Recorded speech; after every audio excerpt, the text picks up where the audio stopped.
We'll start off just you went to jail and you were sued because of your involvement with pregnancy clinics. Can you kind of take us back and tell me how exactly that happened?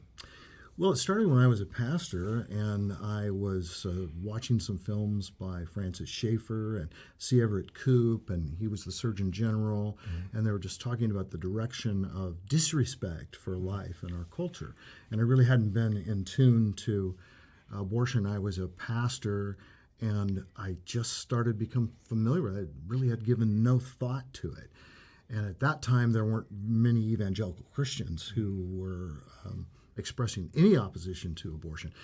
The first pregnancy center in the Pacific Northwest, and I think the 12th in the whole country, opened in Portland. I was asked to be a board member. Well, I said yes because I started to just awaken to the fact that there were a lot of women who were being exploited by abortion and were feeling great guilt afterwards. And then there were a lot of babies who were dying. So we had a concern for the women. We opened our home to a young woman who was pregnant outside of marriage back in 1981. We opened our home to her, and we helped her place the child that was born, and she had had 2 previous abortions, and but we helped place the child that was born into a Christian family. She came to faith in Christ when she lived with us. That was all good. But then I said yes to this pregnancy center. Well, after several years working with pregnancy centers, then I really felt like, I need to do something more. This was great what we were doing. We're giving alternatives to abortion. But that's when I made the decision to do peaceful, nonviolent, civil disobedience at abortion clinics. And it was really modeled after the civil rights movement and the lunch counters, that were segregated and just peacefully sitting there and doing what we were doing. We were standing, just locking arms in front of the clinic doors, not saying or doing anything hostile, but saying, we're speaking up for those who cannot speak for themselves. And then what happened after that? Well, I live in Oregon, and Oregon is an extremely liberal state, and there are some things that are very good about liberalism. In the particular arena of abortion, the way it's played itself out, there's a great hostility toward any pro-life action. And while there's a lot of homosexual protests, there was a lot of environmental protests. People were chaining themselves to trees and, to not cut them down and things like that. That was all pretty well received. Those were popular causes. But the cause of unborn children was very definitely an unpopular one. Now, in other parts of the country, in Dallas, in Wichita, Atlanta, where some of these rescues, it was called, rescuing was going on, civil disobedience, blocking the doors of abortion clinics, there was much more of a pro-life mentality in those locations, and so it was more of a slap on the hand. In Oregon, it was much more than that. It was not only going to jail, but it was also civil suits, lawsuits, and so then we went to one court case. This was just one of them, where we were sued for $8.2 million. That isn't what we were sued for. That was the decision of the jury, because it was a directed verdict, and the judge said, you must find these defendants guilty. As a 30-day-long trial. And at the end of it, he says, you must find them guilty, and you must punish them sufficiently that they would never go and do anything like this again. So the last I knew, at least for many years, it was the largest judgment against any group of protesters in history. Wow. So how did that affect you and your family moving forward? Well, I had to resign as a pastor because the abortion clinics who won the lawsuit were coming to garnish my wages as a pastor. And the only way that we could keep that from happening was for me to resign. And then by state law in Oregon, your wages can't be garnished if you only make minimum wage. And so for the next 20 years, I made minimum wage. And we started our ministry, Eternal Perspective Ministries. I continued to write, but all the royalties from my books were given away to others, didn't have any ownership of those, and still don't. And God brought great things out of it, but it was pretty challenging at the time. So are you still involved in pro-life movement. Yeah, still involved, not in the rescuing part of things, very supportive of pregnancy resource centers and all the different kinds of pregnancy centers, supportive of right to life, the more educational and political dimensions of things. But my thing has been writing books, my book, Why Pro-Life, before that, Pro-Life Answers to Pro-Choice Arguments, and just educating people. I used to engage in debates with Planned Parenthood and that sort of thing, but haven't done that in recent years. Yeah. So you wrote a book several books about abortion and being pro-life. What are some key, I guess, strategies? What are the key things that you would want to impart to people that read those books? Well, one of those things is just to think in terms of what arguments are being used. The old arguments about it's not a child, it's just a lump of flesh and all of that. Well, of course, gradually with ultrasound and then with 3D ultrasound and what's called 4D ultrasound, you can see a child yawning. I know. I saw my daughter. So our first daughter, we did a 3D 4D ultrasound, and she yawned, and then I caught the yawn. Yeah, and it's just so now it's undeniable. So that argument isn't used very often anymore. It's still used sometimes, strangely.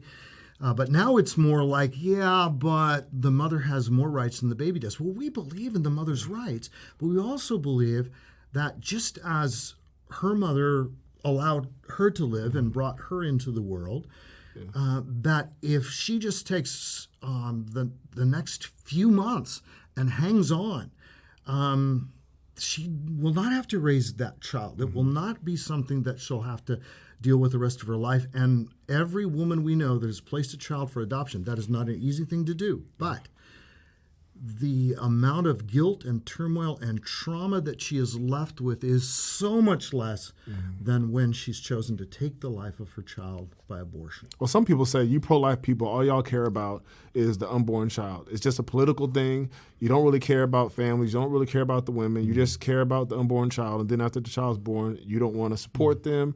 You don't think that we should have any programs to help mothers. You don't care about education. What do you say to that argument? Well, in some cases, that's probably true. There's some people who, get upset about a certain issue and then don't follow through and do that much on behalf of. But on the other hand, there's the right and wrong of the thing intrinsically. So you can make a good case for something, and just because you don't follow up and do the right thing and try to help people who do come to the world, it doesn't mean your argument was wrong. But I believe most pro-lifers, that's not true of. I mean, the people that I know in my church that are most active in opening their homes, adoption, foster care, giving financially to help other families,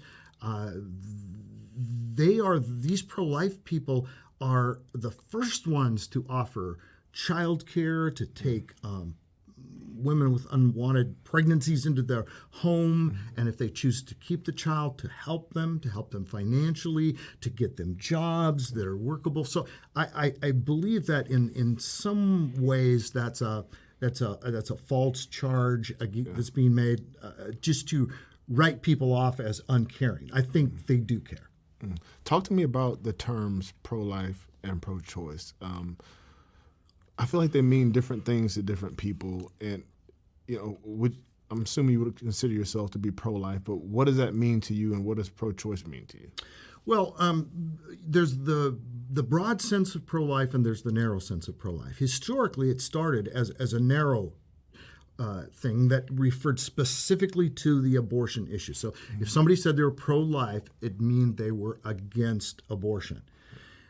Now, pro-life is wider and broader than that, because it should be consistently pro-life in many, many other areas in addition to abortion. The term, however, has been co-opted by some people where now they're pro-life about pretty much everything else, but not in the abortion realm, which is robbing it of its historical meaning. So I say, be pro-life across the board, but you have to define it. Same thing with choice. So somebody says to me, I was introduced one time at a debate, and it was said, and so now we have this person representing the anti-abortion position. They didn't say pro-life of me, and then this person representing the pro-choice position, and I said, oh no, I'm sorry, there's been a mistake. I'm actually pro-choice, and I'm pro-choice about whether you eat Chinese food or Mexican food, where you live, what kind of car you drive, what school you go to. I mean, on and on and on. 99% of the time, I'm in favor of choice. Yeah. However, there are few things I'm not pro-choice about, and that would include kidnapping, assault and battery, murder, reckless endangerment, whatever. There are things that every person who says I'm pro-choice, there's all kinds of exceptions to that. They're not pro-choice about whether somebody breaks into their house and robs them. True. Okay, so don't just say pro-choice. Say what choice you're talking about. And so let's define what abortion is. If you're pro-choice about abortion, and abortion is the taking of an innocent life, of a child who's got DNA, got all of the distinctive chromosomes from mother and father, and they're together, and this child before the earliest abortions, this child has a measurably beating heart and brain waves. And so what do you say when somebody doesn't have a beating heart and no longer has brain waves? You say they're dead. They're dead. And prior to that, they were alive. So this child has every measurement of what it means to be a living human being. Just because they're the most weak and vulnerable shouldn't give the rest of us the right to say, they just don't deserve to live. You talk a lot about the seamless garment of justice. Can you define that for me? What does that mean? Well, it means let's be consistent instead of patching together. Well, I'm pro-life here, and then I'm pro-choice here, and but let's look at it and just say, okay, justice is something we should all believe in. Martin Luther King, letter from the Birmingham jail, injustice anywhere is a threat to justice everywhere. And that is the seamless garment. In other words, any kind of injustice. So an injustice to woman, injustice to a child that's being taken into slavery or exploited, sexually abused, pornography, filmings, all that is just wrong. If you're against this, you should be against that and that and that. And to discriminate against somebody on a racial basis, that is consistent with a pro-life, pro-justice type of viewpoint. In order to be completely consistent, let's also defend the rights of the poor and needy when it comes to unborn children. So and sometimes this is reduced to a conservative versus liberal. It's political. Exactly. It becomes a political issue. And so many people said to me, well, abortion is just really a political issue. And I say, well, actually, it's a human issue. And I've used the illustration before. If there's a car driving down our street, somebody's speeding, and I see a child, whether my child or somebody else's, now it'd be my grandchildren, are crossing the road. If I run and grab that child and pull them out of the way of this car that's speeding down the road, somebody could say, oh, yeah, it turns out that the driver was drunk. Oh, you were out there protesting drunk driving. No, I was just trying to save the life of a child. Yeah. And so people would say, you're at the abortion clinic because you want to protest. I don't want to protest. I just want children to live. Wow. I mean, in other words, it's not, don't turn it into a political thing when it's a human thing. It's a basic moral thing. Now, obviously, as somebody who believes in a creator and a Christian worldview, I believe special things about these children are created in God's image. But, we used to be out at, and this was not rescuing, these were protests, but where we were protesting abortion. And there was a group that used to come, and they'd hold up their signs, and I just loved hanging around them, and they were called Atheists for Life. And so I go, hey, why are you in favor of life? It's certainly not because you believe in a Judeo-Christian ethic. Yeah. You don't believe in God. You just believe with the conscience God has given you, and Romans 2 talks about the conscience. Yeah. You just believe that people deserve to live, and young babies that are born are babies. Babies that are unborn are babies. And they deserve the right to live. And so you're standing out there next to us Christian pro-lifers, and I love that. Yeah. Well, what are some of your frustrations, I would say, with the quote-unquote pro-life movement? As we enter into engaging in the culture, what have been some of your frustrations, places where the pro-life movement has maybe fallen short? Well, one of them is just in the basic education of people. Even as a pro-lifer, what does it mean to be pro-life? There's a lot of people who are pro-life, but they don't know how to engage in a meaningful discussion with a pro-choice person. For instance, one of the things in the pro-choice movement, a slogan of Planned Parenthood has been, every child a wanted child. Okay, well, so as I used to say when I would debate Planned Parenthood people, so you say every child a wanted child, and I say every child a wanted child. I totally agree with that. Now, let me tell you what I mean by it. I say every child a wanted child, therefore, let's get children into homes where they are wanted. Now, what do you mean every child a wanted child? Well, what you mean by that is actually every unwanted child a dead child.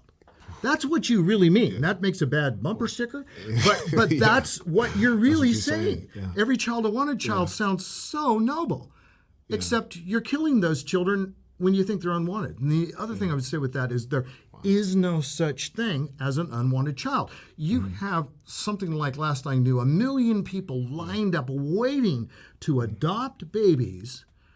They are wanted. Sometimes they're desperately wanted. And so don't buy into the argumentation. Don't say, well, every child a wanted child, I guess you make a good point. But let me now give you a different point. Yeah. No, let's address the actual language being used. So that's one frustration. Another one is just within the pro-life movement. Sure, there are people who are just angry all the time. Now, that's not true of the majority of people that I know and that I've dealt with. Most are very calm and peaceable and brokenhearted that the lives of children are being taken. And but there are certainly angry ones. And I just said to the angry ones, I just say, would you just stay home? And you know what? I get, and there is a time for righteous anger, and I get that.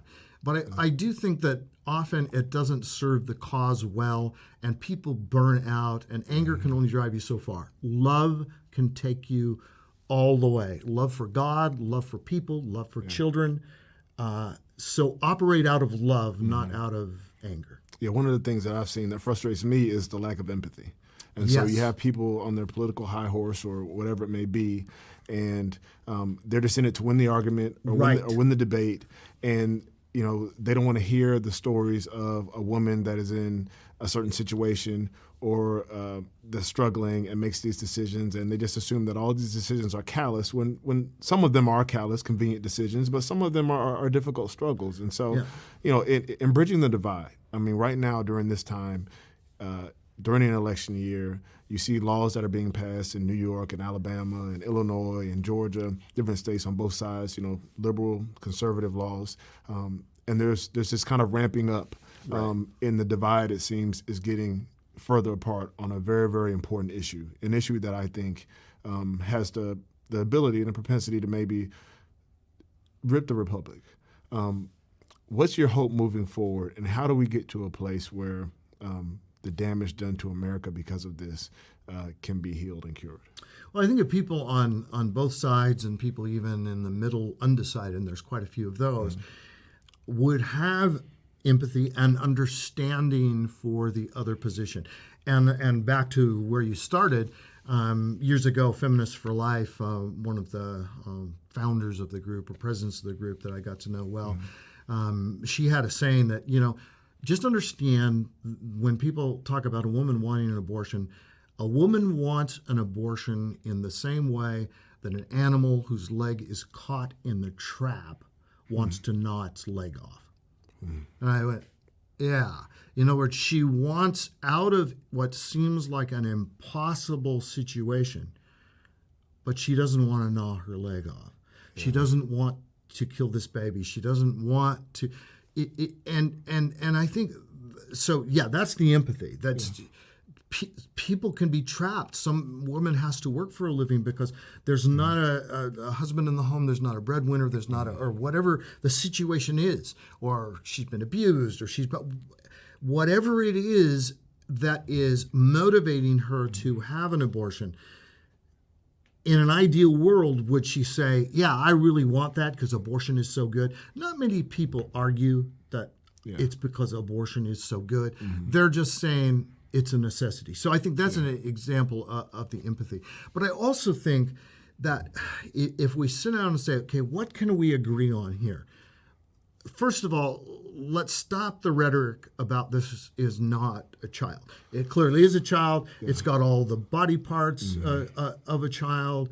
And it just, that's just the reality of it.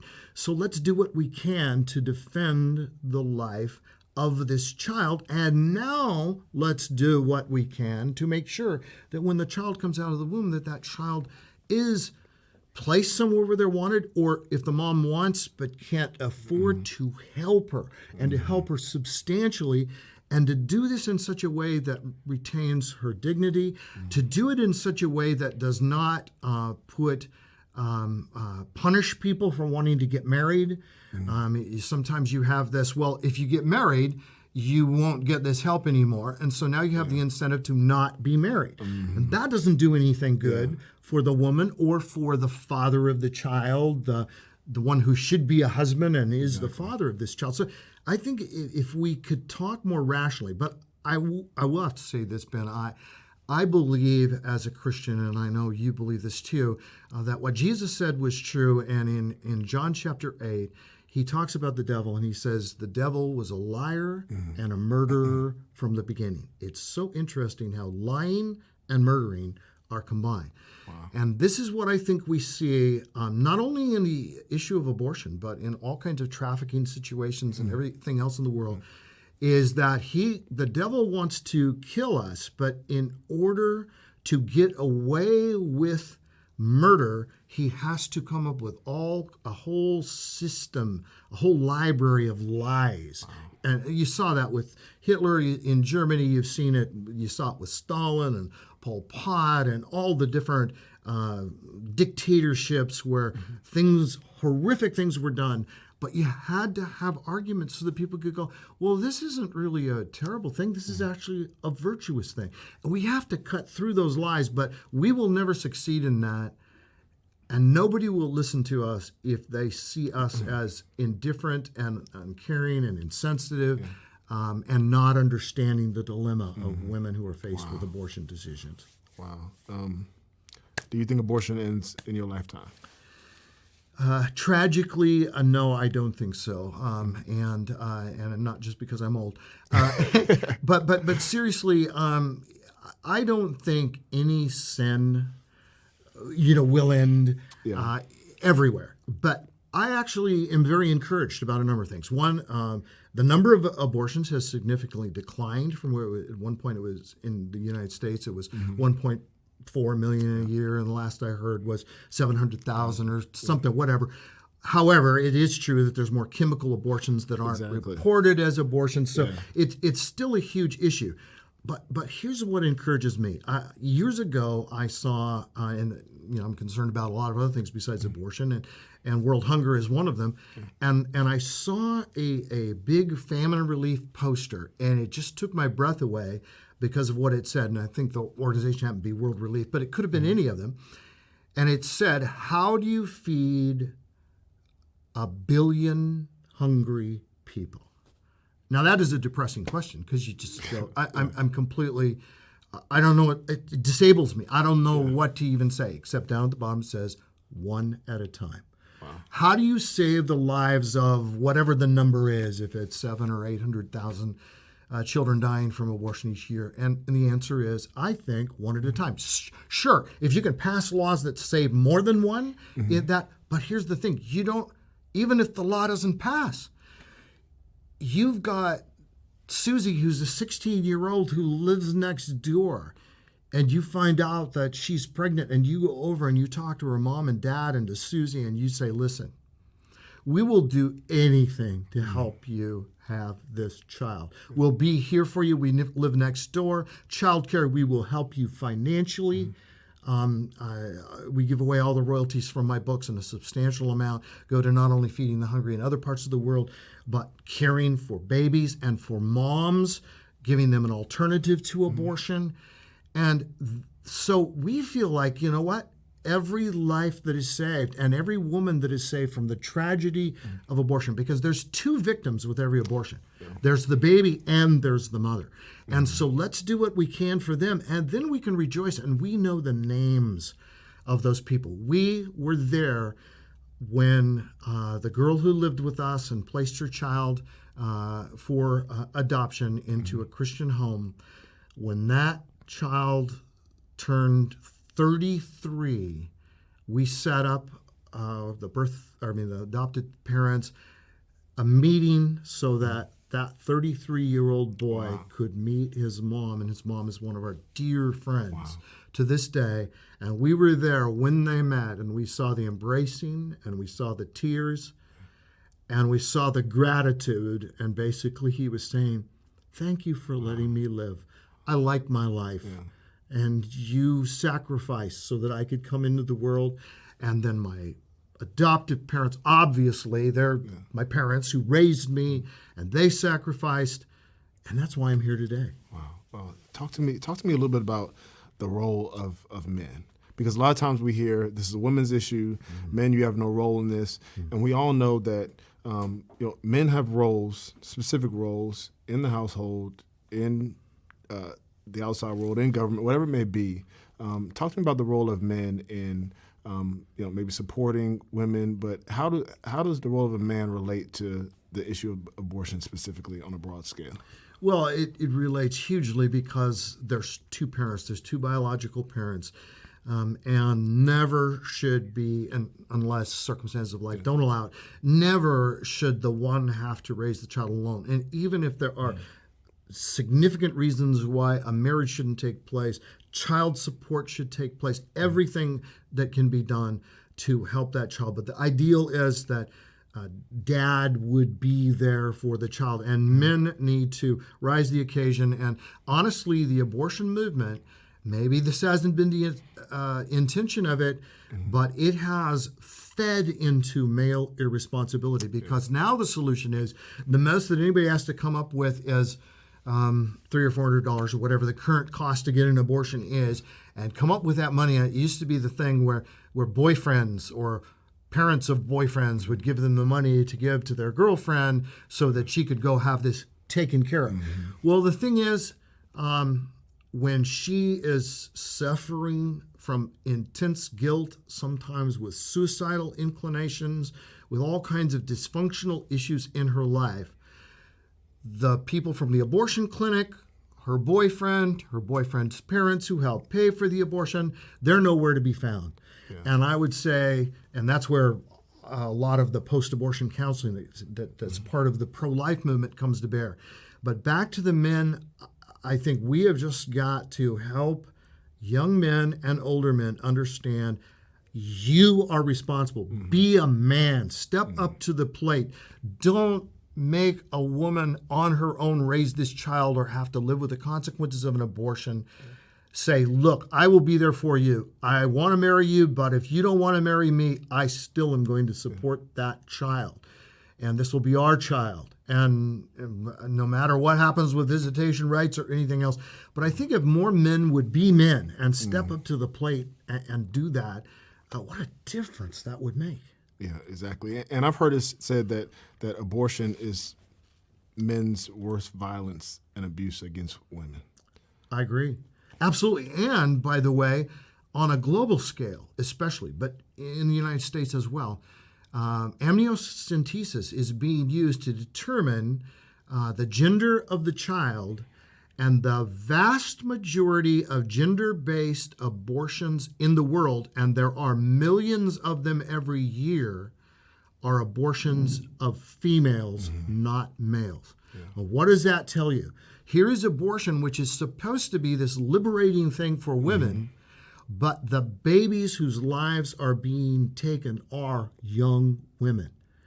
And there's parts of the world, China and parts of India, where it's so disproportionate, the number of boys who are being born and where are all the girls? And the answer is the girls are being aborted. Wow. Anything else you would like to say to either side, or really to the Republic in general when it comes to this? Well, I guess one thing I would say is on the whole conservative liberal thing we alluded to earlier, conservatives are at their best when they conserve what is right, but oppose what is wrong. Liberals are at their best when they liberate from what was wrong, but hold on to things of the past that have been right. And what we have is conservatives who opposed integration, who would be pro-life, but not consistent on the whole racial equality end of things. And then you got liberals who led the charge in terms of racial justice, but who are not pro-life. And so it's like, okay, just recognize, liberate people from racism, but conserve the value of life. Conservatives conserve the value of life, but don't conserve social injustice. You should have been on the cutting edge, you conservative evangelical churches, of fighting racism, and instead you help perpetuate it. And a number of denominations, including the Southern Baptists, have come forward and said, we confess we were wrong, please forgive us, we were wrong. But to be conservative and therefore it be thought or be true that you are in favor of racial injustice is just should be unthinkable. And to be liberal because you want people to enjoy life and yet favor the taking of life of our most vulnerable little children. Both liberals and conservatives should be ashamed of themselves when they fail to act consistently in these other areas. Wow. Thanks, man. Well, thank you. That was awesome. Thanks for this project and what you're doing. That was awesome. That last comment was just like, yes. You were halfway into the comment. I was still back here catching up with you, and I was like, yes, exactly, yes.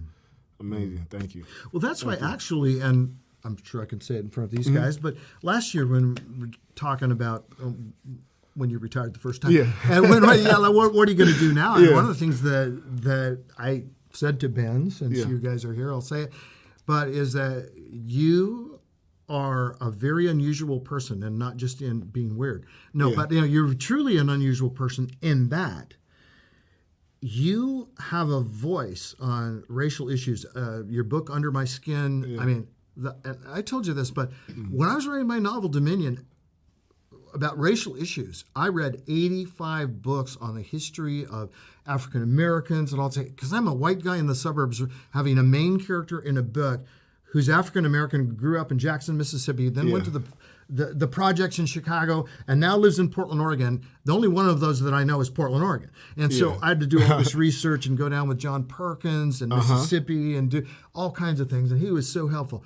But the point was, you are one of the few people who is articulate on racial issues. Under My Skin, the best modern written book on this subject that I have read. And again, I've read more than a few. And written more than a few. Yeah, exactly.